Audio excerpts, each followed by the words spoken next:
대법원이 이석기 전 통합진보당 의원에 대해 내란 음모는 무죄, 내란 선동은 유죄를 판결했습니다.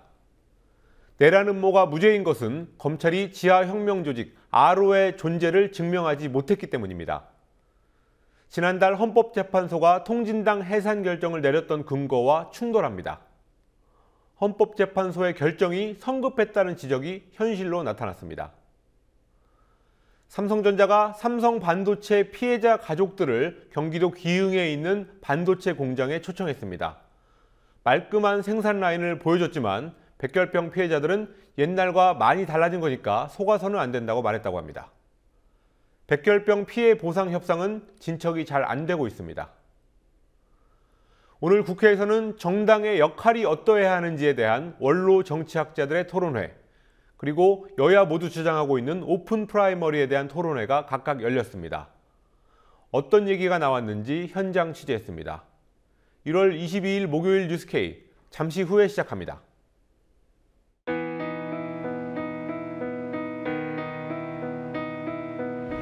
(1960년 4월 19일) 당시 언론은 빨갱이 데모라고 했습니다. 지금 우리는 혁명의 역사로 기억합니다.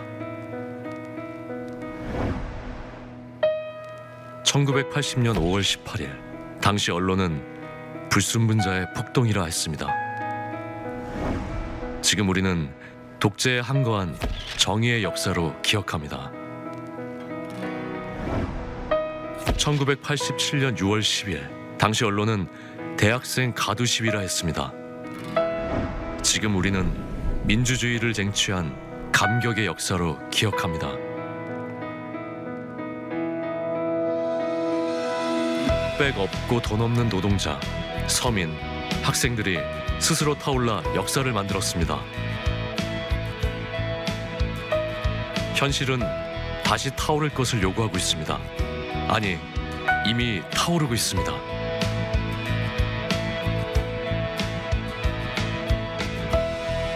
빨갱이를 종북으로, 불순분자를 외부 세력으로, 언론은 말만 바꿨을 뿐 역사를 부정하고 있습니다. 2014년 4월 1일 국민TV가 개국한 이유입니다. 국민TV는 역사를 역사로 기록하겠습니다.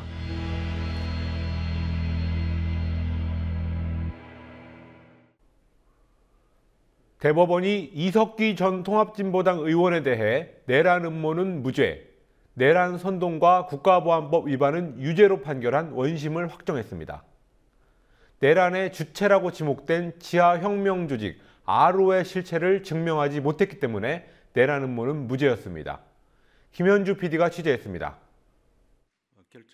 이석기 전 통합진보당 의원의 내란 음모 혐의에 대해 대법원이 무죄를 선고했습니다. 내란의 주체로 지목된 지하혁명조직 아로의 존재를 제보자의 추측 외에 다른 방법으로는 증명하지 못했다는 이유입니다. 또 양승태 대법원장은 회합 참석자들이 내란 음모를 합의했다고 하기엔 사전 모의나 준비 행위를 했다고 인정할 자료가 부족하다고 설명했습니다. 이 같은 판단은 헌법재판소가 지난달 19일 통합진보당 해산 결정을 내렸던 근거와 충돌합니다. 헌재는 아로가 내란 관련 회합이라며 사실상 실체를 인정했고 민주적 기본 질서에 대한 구체적 위험성을 초래했다고 결론 내린 바 있습니다. 이석기 전 의원 등이 아로를 통해 내란 음모를 한 점이 인정돼 통합진보당을 위헌 정당이라고 심판한 겁니다. 헌재 결정 당시에도 내란 음모에 대한 대법원의 최종 판단이 나오기 전에 헌법재판소가 먼저 결정을 내리는 것은 성급하다는 비판이 있었습니다. 오늘 그 같은 지적이 현실로 나타난 셈입니다. 내란 선동 혐의에 대해 대법원은 1, 2심 재판부와 마찬가지로 유죄를 인정했습니다. 한반도에서 전쟁이 발생할 것에 대비한 구체적인 준비, 실행 계획을 제시하고 전국적 실행을 촉구했다는 이유입니다. 이인복, 이상훈, 김신 등 대법관 3명은 피고인들의 선동에 따라 내란이 실행될 실질적 위험성이 있다고 단정하기 어렵다며 내란 선동 유죄 판결에 반대했습니다. 오늘 재판에는 피고인 7명 전원이 출석했습니다. 이석기 전 의원은 징역 9년, 자격정지 7년이, 함께 기소된 피고인 6명은 징역 3에서 5년, 자격정지 2에서 5년이 확정됐습니다. 대법원 선고 후 변호인들은 공안 통치에 날개를 달아준 판결이라며 강하게 비판했습니다. 그동안 내란 성동죄를 꺼내 휘두른 역대 대통령은 박정희, 박근혜 2명뿐이었습니다. 어쩌면 유신 정권 대법원 시대 판례를 이렇게 달성할 수 있는지 의문이 아닐 수가 없습니다. 재판을 방청한 김재현 전 통합진보당 의원은 기자들의 질문에 아무 말도 하기 싫다고 답하며 자리를 피했습니다. 대법원 부근인 서울 서초역 사거리에는 전 통합진보당 당원과 지지자, 시민단체 회원 등이 대법원의 판결을 규탄하는 집회를 열었습니다. 국민TV 뉴스 김현주입니다. 삼성 백혈병 피해자 가족들과 지원단체 관계자들이 오늘 삼성반도체 기흥 공장을 방문했습니다. 삼성 측의 제안으로 이뤄진 일인데요. 이런 모습을 보면 작년부터 시작된 피해 보상 협상이 잘 돼가고 있는 것 같지만 실은 그렇지 않습니다. 보상 대상이나 사과문 문제 같은 오래된 쟁점들이 여전히 살아있습니다. 성지훈 PD가 취재했습니다. 지난 16일 삼성전자와 삼성반도체 직업병 피해자 지원 모임인 반올림, 피해자 가족들 체기에 피해보상협의 2차 조정위원회가 끝난 직후 언론들은 삼성전자가 협상에 전향적 태도를 취하고 있다는 기사를 쏟아냈습니다. 삼성전자가 직업병 보상 대상을 모든 혈액암과 뇌종양, 유방암까지 포함하기로 했고 퇴직 후 10년 안에 해당 직업병이 발병하면 인과관계와 상관없는 전원 보상을 제안했다는 겁니다. 삼성전자는 전향적 태도를 입증하듯 조정위원회에 삼성반도체 기흥 공장 방문을 제안했고 백혈병 피해자 고 황유미 씨의 아버지 황상기 씨를 비롯한 반올림 측 인사들과 가족대책위는 오늘 오후 3시 기흥 공장을 방문했습니다. 하지만 전향적이라는 삼성전자의 제안은 2007년 황유미 씨가 사망하고 삼성 직업병 문제가 대두된 후 처음 나온 보상에 대한 공식 제안이란 상징성 외에는 구체성을 발견하기 힘듭니다. 오늘 공장 방문 역시 자동화된 설비 라인을 공개함으로써 과거의 열악한 노동 환경이 개선됐음을 보여주려는 의도라는 지적도 나옵니다. 지난 2010년도 박지원 씨가 돌아가셨을 때, 백혈병으로 돌아가셨을 때 그때도 한번 그 현장 방문 라인 공개라는 형태가 진행이 됐어요. 그거는 기자들한테만, 언론에선 어떻게 나왔냐면 날씨처럼 청명한 반도체 클린룸 뭐 이런 식으로 기사 제목이 나왔고, 그래서 굉장히 이것 때문에 삼성에서 공장 견학 기자들한테만 했구나 이런 생각이 들었었거든요. 보상 대상에 대한 입장에서부터 삼성은 반올림, 가족대책위 측과 이견을 보이고 있습니다. 반올림은 암, 전암성 질환, 희귀 난치성 질환 등 중증 질환 또는 생식보건 문제가 발생한 노동자와 그 가족들에 대한 보상을 요구하고 있습니다. 하지만 삼성 측은 제조 직군 중 특수 건강진단 이력이 있고 1년 이상 재직한 노동자 가운데 백혈병, 비호지킨 림프종, 재생불량성 빈혈, 다발성 골수종, 골수 이형성 증후군, 뇌종양, 유방암이 퇴직 후 10년 이내에 발병한 경우에만 보상을 하겠다는 입장입니다. 피해자들에 대한 사과 문제도 삼성과 반올림은 현격한 입장 차이를 보이고 있습니다. 반올림에선 안전관리 책임을 다하지 않은 점, 산재보상 신청을 방해하고 업무 환경에 대한 정보를 왜곡, 은폐한 점을 대표이사가 기자회견을 통해 사과하고 일간지에 사과문을 게시하라고 요구했지만 삼성은 당사자나 가족들의 고통을 신속히 해결하려는 노력을 소홀히 한 점을 개별적으로 사과하겠다고 밝혔습니다. 삼성이 전향적으로 바뀌었다라고 하는 말은 정말 전혀 사실이 아닌 것 같아요. 되게 많은 여러 가지 질병 중에서 딱 3종류에 대해서만 보상하겠다. 그러니까 혈액암류와 유방암, 뇌종양 이 3가지 종류에 대해서만 하겠다라고 하는 것. 굉장히 너무 제한적이라는 거죠. 피해자들이 얼마나 다양한 질병의 피해를 앓고 있고 한데. 이 밖에도 삼성과 반올림은 하청업체 노동자들에 대한 보상 여부, 재발 방지 대책 등을 두고 이견을 보이고 있습니다. 반올림 대표인 황상기 씨는 삼성이 피해자에 대한 구체적이고 진심 어린 사과를 하고 공장 안에서 사용되는 화학물질을 밝히는 등 재발 방지 대책을 마련하려는 태도 변화가 우선이라고 말했습니다. 우리 유미가 이 삼성 반도체 공장에 다니다가 이제 올해가 2015년이니까 꼭 10년 됐습니다. 10년 만에 처음에는 이 화학약품을 아예 쓰지도 않고 잊지도 않고 취급도 안 하고 하다가 이제 얼마 전부터 화학약품이 있었는데 이 유해 물질은 없었다고 얘기를 했었습니다. 그러니까 전체적으로 하나하나 따져보면은 삼성은 지금까지 아무것도 변한 것이 없고 그냥 이 선전적으로다가 이 피해가려고 하는 그런 그 광고 효과만 내는 그런 거 아니한 모습을 보이고 있습니다. 삼성과 반올림은 오는 28일 3차 조정위원회를 엽니다.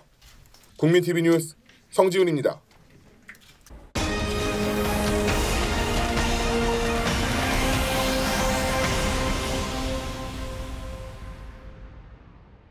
정치가 없는 시대다. 오늘 한 토론회에 모인 원로 정치학자들이 오늘의 한국 정치에 대해 내린 진단입니다. 전문가들은 정당의 공천권 독점과 문제 해결 능력의 부재가 해결돼야 한국 정치가 살아날 수 있다고 입을 모았습니다. 국회에서 열린 정치가 더 문제다 좌담회에 곽보아 PD가 다녀왔습니다. 한강에 물이 지금 도도히 흐르고 있는데 의사 선생님 오고 소방관 오고 또 정치인 오고 셋이 동시에 빠지면은 누구를 먼저 건질까? 정치인을 먼저 건져야 됩니다. 왜 그렇습니까? 한강물이 오염될까 해서 정치인을 먼저 건져야 된다는 것입니다. 정치인을 비하하는 우스갯소리로 시작했지만 한국 정치의 문제에 대한 본격적인 토론에 들어서자 참석자들은 날카로운 지적을 이어나갔습니다. 오늘 오후 사단법인 포럼 오늘이 국회 헌정기념관에서 정치가 더 문제다라는 주제로 연 신년 좌담회에서 참석자들은 정당에 대한 문제점을 집중적으로 제기했습니다. 좌담회 사회를 맡은 김영호 전 국회의장은 공천권을 독점한 정당이 당론을 앞세워 의원들을 통제하는 게 문제라고 주장했습니다. 국회의회 정당이 있다라고 하는 표현을 봤습니다. 정당은 지금 현재 공천권을 또 의사를 형성하는 권한을 입법권을 행사하고 통제하는 권한. 우리나라 당론이 너무 많습니다. 너무 많은 당론에다가 당론 결정 과정이 과연 민주적인가 하는 것을 얘기 드리고 그 당론에 소속 의원이 반대할 수 있는가. 그래서 저는 감히 정치개혁은 정당개혁에서부터 시작돼야 되겠다. 눈앞의 선거에 따라 끊임없이 이합집산하는 정당들의 행태를 정당의 문제점으로 지적한 참석자는 심지연 경남대 명예교수였습니다. 끊임없이 이합집산을 하는 그런 저기가 아니라 그런 식의 행태가 아니라 정당이 좀 어렵더라도 자기의 정체성을 지키고 정책을 고수하고 그런 식으로 해서 자기의 정체성을 유권자한테 각인을 시키고 유권자가 그거를 통해서 이 정당은 어떠한 정당이다. 또 다른 정당은 어떤 이념을 갖고 있다. 이것이 확인될 때 그 정당에 대한 투표를 할 수 있고 정당에 대한 신뢰를 할 수 있고 그렇지. 지금처럼 끊임없이 이합집산을 하게 될 경우 그야말로 지역투표 현상이 나타날 수밖에 없는 그런 구조를 정당이 만들고 있다. 노무현 정부 당시 청와대 정책실장을 지낸 김병준 국민대 교수는 정당들이 문제를 해결하려 들기는커녕 정쟁의 도구로 삼고 있다고 비판했습니다. 그러니까 한진 중공 사태가 터지면 거기 쫓아가고 연평도에 포탄이 날라오면 그때 쫓아가고 이러지 문제를 따라가는데 문제를 해결하는 게 아니라 문제를 무기 삼아 상대를 찌릅니다. 문제가 무기가 되지 그 문제를 해결하는 능력은 거의 바닥으로 떨어져 있다. 최장집 고려대 명예교수는 이 같은 지적에 공감을 표하면서도 결국 사회 문제를 해결할 수 있는 해답도 정당이 갖고 있다고 주장했습니다. 사람이 사는 데는 다 이제 이해 갈등이 있는 것이고 특히 사회 경제적인 문제를 둘러싸고 빈부격차의 문제라든가 이런 문제에 있어서 이제 분배를 하는 문제에 대해서 정치가 이거를 다루지 않으면 이 경제적인 방식으로만 정치가 한다면 사회에는 성장만 있지 이거를 균형을 맞출 수 있는 분배라든가 어떤 사회 양극화를 완화한다든가 해소한다든가 갈등을 완화한다든가 이런 역할을 하는 사회적인 기능이 없어져 버리는 거죠. 정치인은 그런 측면에서 이 갈등을 제도화하는 것이 정치의 본질이다. 심지연 교수는 정당의 공천권 독점을 제한할 수 있어야 정당 민주화가 이뤄지고 그래야 정당이 유권자를 위한 정치를 할 것이라고 말했습니다. 정당 민주화의 핵심은 무엇보다도 그 공천의 민주화이고 공천의 민주화는 공천권을 유권자인 그 국민에게 돌려주는 거라고 생각이 됩니다. 공천이라고 하는 것이 그 공직 후보자가 넘어야 할 그 첫 번째 관문인 그러한 상황에서 공천권이야말로 제왕적 권력의 원천이라고 하지 않을 수 없기 때문입니다. 따라서 유권자가 제왕적 권력을 갖는 것, 즉 헌법에 규정된 대로 주권 재임인의 원칙에 따라서 유권자가 공천권을 행사하도록 하는 것, 이것이 민주주의 원칙에 부합이 되고 바로 이렇게 해야지만 국민TV 뉴스 곽보아입니다. 여야 혁신위원회가 정치개혁의 핵심 과제로 오픈 프라이머리, 개방형 예비경선 도입을 꼽았습니다. 밀실 공천을 없애고 유권자들에게 공천권을 돌려주자는 취지에는 여야가 공감대를 이뤘습니다. 그렇지만 양당이 생각하고 있는 구체적인 방식은 달랐습니다. 나경원, 박영선, 여야의 대표적인 여성 의원들이 맞붙어 관심을 끈 토론회에서 이 문제가 논의됐습니다. 권현주 PD가 취재했습니다. 여야 혁신위원회를 대표해 나선 나경원 새누리당 의원과 박영선 새정치민주연합 의원은 정치개혁의 핵심 과제로 공천개혁을 꼽았습니다. 나 의원은 과거 당 공천개혁특위위원장을 맡은 바 있고 박 의원은 오픈 프라이머리, 완전 국민경선제를 도입하는 선거법 개정안을 발의했습니다. 아시다시피 저희 공천제도는 늘 몸살을 앓아왔습니다. 18대 때는 저희 소위 친이계가 대거 들어오면서 친박위원장님들이 대거 탈락하게 되었습니다. 공천권은 소수 몇 명에게 주는 것은 더 이상 그대로 될 수는 없다. 이제는 그래서 공천민주화는 가장 시급한 정치개혁의 과제이고 공천민주화의 핵심이 바로 오픈 프라이머리다라고 말씀을 드릴 수 있겠습니다. 집권 여당은 청와대의 거수기로부터 해방이 될 수도 있고 야당은 대파 정치를 청산할 수 있다. 그래서 이 두 가지만 해결이 되면 대한민국의 정치 선진화가 반드시 이루어질 수 있다라고 생각이 듭니다. 여야 모두 오픈 프라이머리의 필요성에는 공감했지만 구체적인 방식에 대해선 입장차를 보였습니다. 새누리당은 양당이 같은 날 동시에 각 당의 간판을 달고 후보자로 나갈 사람을 뽑는 예비선거를 실시하는 방식을 제안했습니다. 나경원 새누리당 의원은 이렇게 해서 유권자들이 한 정당의 후보에만 투표할 수 있게 하면 상대를 떨어뜨리기 위해 상대당 예비선거에 가서 약체 후보를 뽑는 역선택 문제를 방지할 수 있다고 주장했습니다. 이 같은 방식이 정치 신인에게 불리하다는 우려에 대해선 현역 지역위원장을 선거일 6개월 전 사퇴하도록 하고 사전 선거운동 기간을 늘리는 방안을 내놨습니다. 반면 민주연합은 정당 소속에 관계없이 모든 후보자가 예비선거에 참가하고 최고 득표자 2명이 본선에서 겨루는 이른바 탑2 오픈 프라이머리 방식을 제안했습니다. 박영선 민주연합 의원은 정당과 무관하게 누구나 후보자로 나올 수 있는 방식이기 때문에 소수 정당에도 동등한 기회를 주고 지역주의를 타파할 수 있다고 강조했습니다. 그러나 나경원 의원은 영남 지역에 민주연합같이 호남을 뿌리로 하는 당의 후보가 나오지 않는다면 탑2 오픈 프라이머리는 오히려 정당 민주주의를 해칠 수 있다고 반박했습니다. 전문가들의 의견도 엇갈렸습니다. 가상준 단국대 교수는 오픈 프라이머리는 궁극적으로 숨어있는 정당 지지자를 끌어내 정당 정치를 강화할 수 있는 방안이라고 긍정적으로 평가했습니다. 보이지 않는 숨어있는 정당 지지자들한테 돌려주는 것이다라고 생각을 합니다. 물론 이 오픈 프라이머리에 나와서 투표하신 분들은 정당에 관심이 있고 그동안 내가 당원으로 등록은 안 했지만 이 정당에 애정이 있는 그런 분들입니다. 이분들을 통해서 후보자를 공천하는 것이지 그다음에 대표성의 문제가 그렇게 훼손될 거라고 생각합니다. 김영준 명지대 교수도 오픈 프라이머리 도입으로 당원들과 국민들이 조화를 이룰 수 있다고 강조했습니다.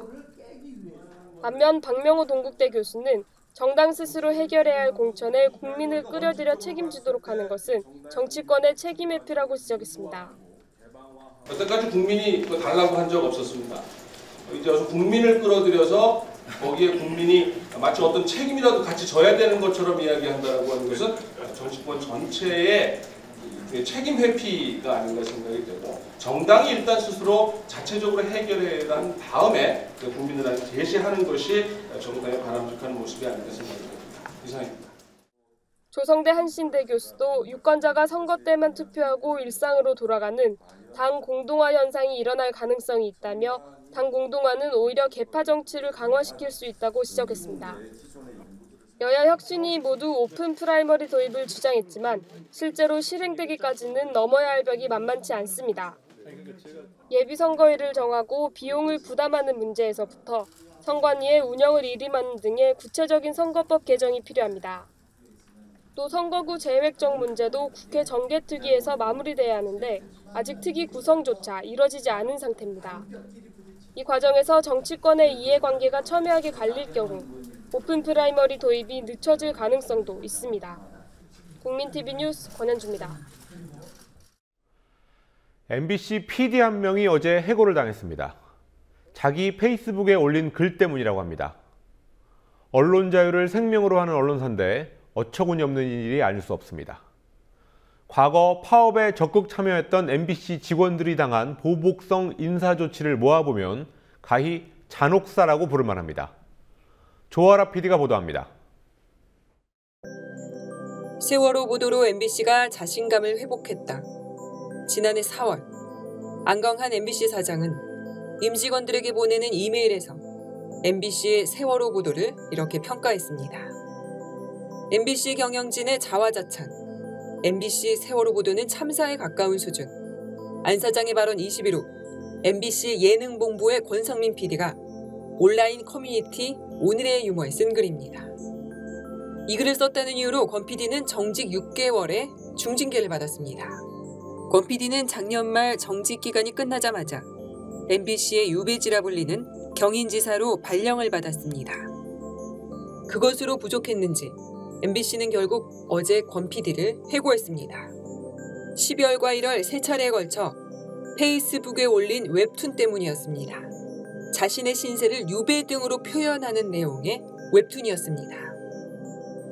과거 파업에 적극 가담하는 등 회사의 비판적인 기자와 PD들이 보도나 제작과 상관없는 것으로 발령나거나 정직과 해고 등 징계를 받기 시작한 건 안광한 사장 취임 한 달 후인 지난해 3월부터입니다.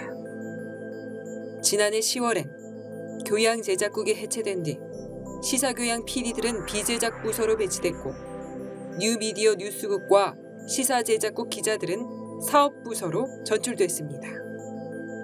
다른 언론사와의 인터뷰, 사내 게시판이나 인터넷 커뮤니티 게시판에 글을 쓴 행위뿐만 아니라 페이스북, 트위터, 카카오톡과 같은 개인 SNS에 쓴 글까지 회사가 문제 삼는 대상은 점차 늘어가고 있습니다. 지난해 6월, 박상우 전국부장이 세월호 유가족들의 조급증이 민간 잠수사들의 죽음을 불렀다는 기사를 내보내기 전 단체 카톡방에서 이 기사를 비판한 신모 기자는 비밀 누설로 정직 1개월의 징계를 받았습니다. 지난 13일 MBC는 타인의 아이디로 사내 정보를 빼내 야당 국회의원에게 유출했다는 이유로 노동조합 집행부 3명에게 정직 3개월 처분을 내렸다가 이틀 만에 철회한 일도 있습니다. 이중 징계를 받는 경우도 적지 않습니다.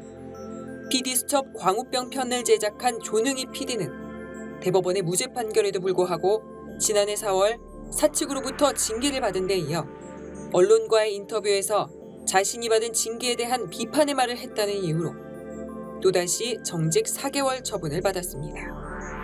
조 PD는 현재 프로그램 제작과 무관한 방송 송출 업무를 하는 편성국에서 근무하고 있습니다. 국민TV 뉴스 조아라입니다. 함께 만드는 언론 니네 연합동조화 여기는 국민TV 함께 만드는 언론 니네 연합동조화 여기는 국민TV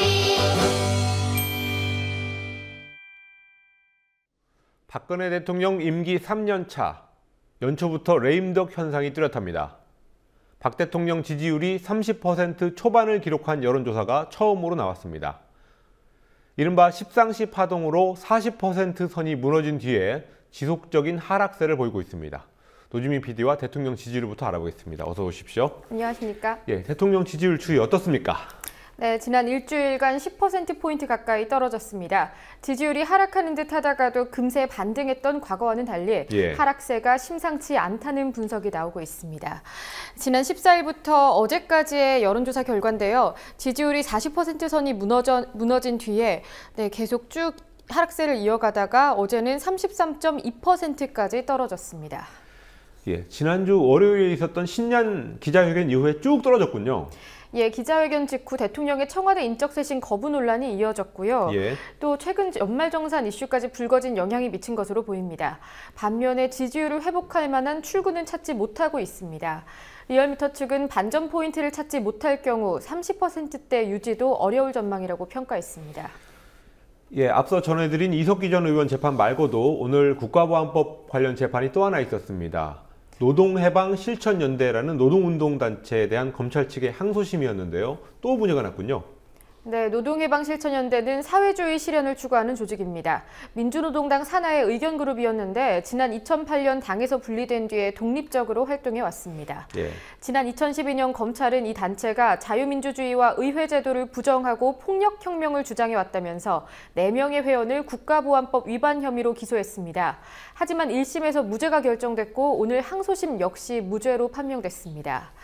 재판부는 국가 별난 선동의 실제 목적과 실질적 해악이 입증돼야 하지만 그렇지 않았고 민주주의는 억압적이지 않고 자율적이어야 하며 또 통념에 위배되더라도 원칙적인 논쟁 기회를 제공해야 한다고 무죄 취지를 밝혔습니다.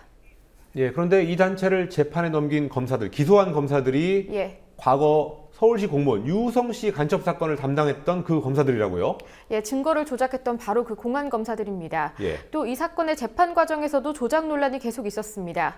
해방연대는 검찰 측 증인 대다수가 신분도 제대로 밝히지 않았고 또 증언 과정에서 공안 경찰의 프락치 공작이 드러나는 일도 있었다고 주장합니다.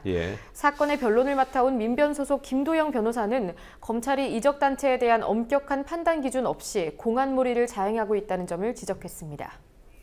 엄격한 판단 기준을 가지고 거기에 대해서 해야 되는 것인데 나고자 지금 오늘 이석기 재판에서 보는 바로 조직 실체 인정을 안 했지 않습니까? 마찬가지죠 다. 현 정권 들어와서 굉장히 이런 이제 공안몰이가 지금 득세하고 있는데 이번 판결이 그나마 그런 경찰, 검찰, 이 공안 세력의 그런 좀 준동에 대해서 제동을 걸 수 있는 판결이 나왔던 데서 좀 의미를 부여합니다.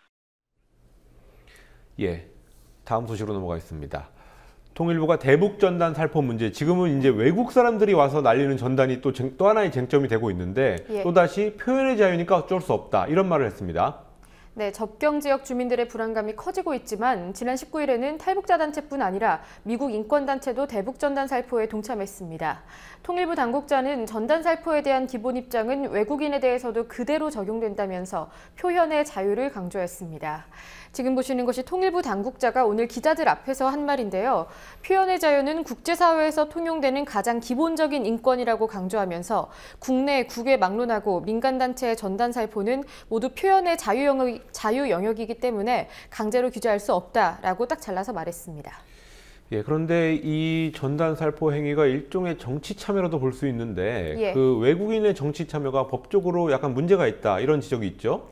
예, 외국인의 체류 및 활동 범위를 규정한 출입국 관리법 제17조입니다. 이 법 조항을 보시면요. 이 항에 대한민국에 체류하는 외국인은 정치활동을 해서는 안 된다고 돼 있고 만약에 외국인이 정치활동을 했을 경우에 법무부 장관은 서면으로 중지명령을 하거나 필요한 명령을 할 수 있다고 규정되어 있습니다. 예, 그러니까 통일부는 이 조항보다 표현의 자유가 더 우선된다라고 한 건데 그게 이중적인 해석이다 이런 비판이 나오고 있군요. 예, 그렇습니다. 지난 2007년에 사례가 하나 있는데요. 이주 노동자들의 노조 결성 움직임이 현행법 위반으로 판단됐고 또 노조 지도부들이 법무부에 의해서 강제 출국 당하는 일이 있었습니다. 그리고 이 사안에 대한 재판은 올해로 8년째 대법원에 계류 중입니다. 역시 정치활동인 대북전단 살포에 대해서는 법무부도 통일부도 관대한 태도를 보이고 있습니다. 예, 다음 소식으로 넘어가겠습니다. 얼마 전에 소위 청년 착취 대상 시상식을 했던 패션 노조가 있었습니다. 오늘은 패션계 신체 차별을 고발하는 기자회견을 했는데요. 모델이 아니라 디자이너 채용 요건에 신체 치수가 적혀 있었다고요? 예, 그렇습니다. 패션 디자이너의 꿈을 꾸고 있지만 몸매가 되지 않아서 고통받는 패션인들이 많았습니다. 예. 대다수의 의류업체들이 임금을 아끼기 위해서 신입 디자이너를 채용할 때 피팅 모델이 가능한 사람을 뽑아왔기 때문입니다. 예. 포트폴리오에 아무리 자신이 있어도 사측에서 원하는 몸매와 맞지 않으면 채용 자체가 어려운 구조라는 건데요. 패션 노조가 공개한 주요 피해 사례들을 몇 개 보겠습니다. 네, 우선 일을 시작했는데 어깨가 옷에 안 맞는다는 이유로 내일부터 나오지 말라고 출근한 지 2주 만에 통보를 받았다는 피해자가 있었고요. 예. 따라서 체형 교정 수술까지 고민했고 피팅이 안 되면 아무데도 들어갈 수 없기 때문에 힘들다라고 그렇게 말했습니다. 또 다른 피해자는 면접을 보러 갈 때마다 말랐다, 우리 이미지와 안 맞는다는 등 몸매 평가만 받고 포트폴리오는 거들떠보지도 않았다라고 폭로했습니다. 패션 노조는 이 같은 차별을 시정해달라면서 오늘 국가인권위원회에 진정서를 제출했습니다. 예, 그렇다면 면접을 볼 때 실제로 채용을 본다는 겁니까? 예, 그에 앞서서 서류 전형 때부터 구체적인 신체 치수를 자격 조건처럼 내세우고 있었습니다. 이 역시 대표적인 사례들이 몇 가지 있는데요. 새 업체의 사례를 하나씩 좀 차례대로 보시겠습니다. CC콜렉트라는 의류업체의 채용 공고입니다. 막내 디자이너를 뽑으면서 신체 사이즈를 어깨 넓이, 허리 둘레, 키, 그리고 가슴 둘레와 소매 기장까지 굉장히 세부적으로 규정하고 있습니다. 그리고 다음 사례를 보시겠습니다. SJ라는 의류업체입니다.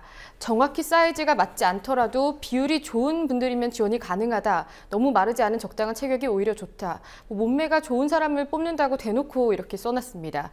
또 밑에 빨간색 글씨로요. 전신 사진을 첨부하라. 그리고 구체적인 신체 사이즈를 기재하라고 써놨습니다. 마지막으로 또 남성의 경우에도 이렇게 패션 업체들이 신체 치수를 굉장히 중요하게 내세우고 있습니다. 상의 100, 하의 32, 그리고 이력서에 키와 체중을 필히 기입해달라고 했고요. 그리고 동종업계에서 아르바이트 및 피팅 경력자를 우대한다. 마치 피팅 모델을 뽑는 것과 같은 공고를 내세웠습니다. 예, 뉴스 리뷰 노주민 PD였습니다. 수고하셨습니다. 예. 어제 신임 대법관 후보자로 박상옥 한국형사정책연구원장이 임명 제청됐습니다.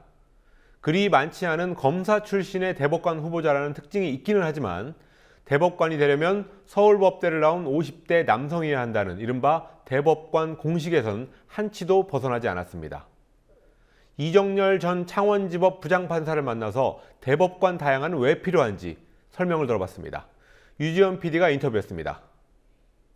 대법관 후보로서 이번에 판사 출신, 검사 출신, 변호사 출신 각각 한 분씩 이제 대법관 후보 추천위원회에서 나왔었는데요. 사실 좀 실소를 좀 느꼈던 거는 계층의 다양화, 성별의 다양화, 직업의 다양화가 아니고 판사 하나, 검사 하나, 변호사 하나 이런 식으로 다양화했다고 하려고 하는 그런 면피성의 추천이 아닌가라는 생각이 들었고요. 두 번째는 검사 출신이 됐다는 거에 대해서 예전에는 검사 출신 대법관이 한 분이 관행적으로 있었어요. 그러다가 그게 이제 전부 다 판사 출신으로 채워졌었는데 다시 또 돌아간 겁니다. 과연 지금 상황에서 왜 검사 출신 대법관이 나오게 되느냐. 여기에 대해서 일선의 판사들 중 일부는 정권에서 검사 출신 대법관이 없어서 되겠느냐라고 하는 것을 받아들인 것이 아니냐라고 하는 목소리들을 얘기를 하는 것을 들었습니다. 그래서 이것은 대법원의 다양화하고는 전혀 동떨어졌을 뿐만 아니라 문제는 현 정권과 그다음에 현 대법원장 사이의 이해관계가, 그러니까 검사 출신 대법관을 줄 테니까 대신에 상고법원을 설치해달라 이런 식으로 딜을 하는 것이 아니냐라고 하는 그런 판사들의 목소리를 들어서 전해드립니다. 저도 일리 있다는 생각이 들고요. 지금까지 보면은 과거에 참여정부 시절에 이용훈 대법원장이 처음 이제 취임되고 나서는 소위 말하는 이제 독수리 오영제라고 있었죠. 그래서 물론 그분들도 한계는 있었습니다만 그래도 평가를 받을 수 있는 거는 방금 말씀드린 여러 가지 목소리를 담을 수 있는 그런 활동들을 하셨다는 거죠. 그리고 그것이 실제 판결에 반영이 됐었고요. 그런데 지금 이제 현 정부 그리고 양승태 대법원장이 취임한 이후에는 오히려 더 획일화된 기준으로만 가고 있습니다. 똑같습니다. 그러니까 그 자리에 이 사람을 갖다 놓든 저 사람을 갖다 놓든 판결 결과가 너무나 똑같다는 거죠. 그럼 결국은 하급심에서는 그렇게 돼도 뭐 어쩔 수 없는 부분이 있긴 하지만 대법원은 다양한 그런 다양성을 담보하기 위해서 다양한 토론과 또 다양한 논의가 이루어져야 되는데 전혀 그런 장이 열리지 못하고 있다는 겁니다. 사법부가 일종의 보수성을 가지는 것을 부인할 수는 없어요. 그런데 문제는 아까 말씀드린 대로 그런 보수의 목소리가 있으면 진보의 목소리도 있어야 되고 중도의 목소리도 있어야 됩니다. 그런데 전부 보수 일색이라는 거죠. 가장 중요한 건 사실은 보수냐 진보냐가 중요한 게 아니라 지금 우리 사회에서 제일 큰 문제는 소위 말하는 갑을관계에서 을을 대변할 수 있는 을의 목소리와 생각과 을의 권익을 보호해 줄 수 있는 그런 대법관이 있느냐 하는 문제인 것 같습니다. 그런 측면에서 보수 진보를 떠나서 없는 사람, 어려운 사람, 약자, 소수 이 사람들을 위해서 실질적으로 판결하는 분들이 없다는 거죠. 문제는요, 인사청문회 때는 대법관 후보들이 전부 다 인권 보호와 약자 보호, 소수자 우선을 얘기를 합니다. 그런데 실제는 그렇지 않아요. 그래서 지금 문제는 그런 입으로만 얘기하는 말로만 하는 그런 그 약자 보호, 인권 보호가 아니고 실제 그렇게 느낄 수 있고 그렇게 할 수 있는 대법관들이 있느냐, 아주 부정적입니다. 사실 대법원이 이제 사법기관이잖아요. 최고 사법기관이고요.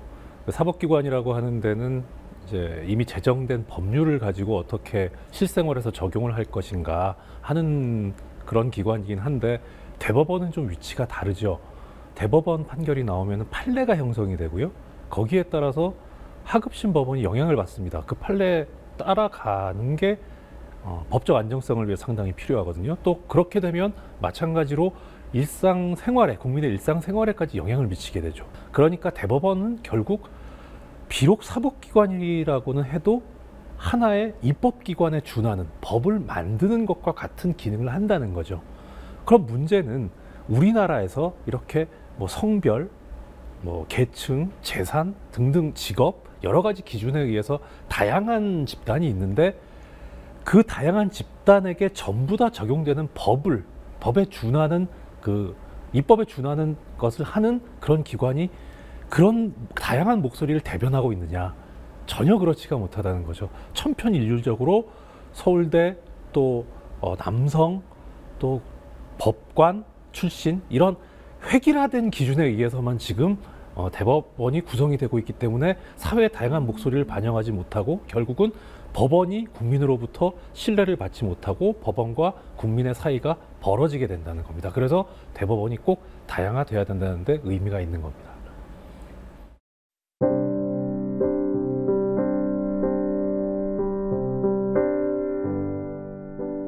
햇볕 좋은 날 큰 창 아래서 읽다 둔 책 몇 쪽 넘길 때는 춥다는 소식도 그저 소식이었습니다. 개밥이나 챙겨주고 수도꼭지 녹여 물 한 바가지 부어주는 동안에야 좀 차다한들 대수로울 것 없습니다. 병원 다녀올 일 있어 나간 김에 재래시장 들러서 장을 보자 했더니 거기 겨울이 있네요. 예전보다 훨씬 말쑥해진 시장통에나 시장 밖 노점과 자판에서 생태는 동태가 되어 있고 팔의 매생이도 얼음덩이였습니다. 가게마다 써붙여 놓은 건 물건 안에 있음입니다. 떡전에 떡을 밖에 두고 할 수 없었겠지요. 생닭 내놓으면 냉동닭이 될 겁니다.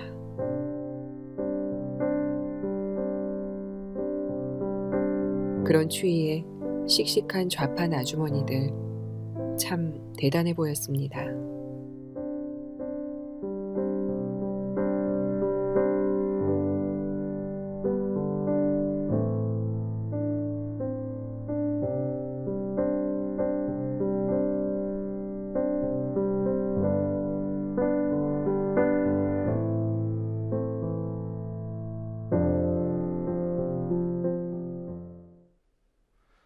1월 22일 뉴스K 마치겠습니다.